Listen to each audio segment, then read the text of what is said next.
Perché mi candido alle primarie? Perché ho deciso e ho scelto di intraprendere questo cammino.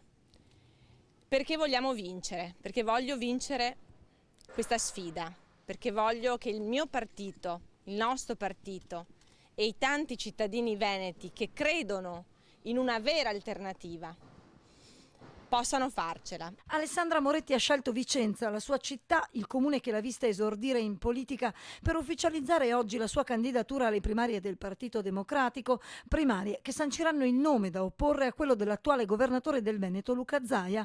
E l'ha fatto circondata da amministratori locali ed esponenti politici del partito che solo ieri nella direzione regionale di Padova ha scelto di ricorrere ancora una volta alle primarie con un obiettivo preciso. Cambiare verso questa regione e finalmente dare un'alternativa ai veneti, che forse non hanno mai avuto fino ad oggi. Il suo programma, Alessandra Moretti, ha promesso di costruirlo dopo aver ascoltato le istanze di imprese e famiglie. Annunciate per metà dicembre, le primarie sono state anticipate, non senza polemiche, al prossimo 30 novembre. Troppo presto, a giudizio dell'unico altro candidato finora annunciato, la trevigiana Simonetta Rubinato. Ma la senatrice PD per la Moretti non è il vero avversario di questa sfida. I miei avversari non sono i miei compagni e colleghi di partito. Il mio competitor è Luca Zaia da oggi.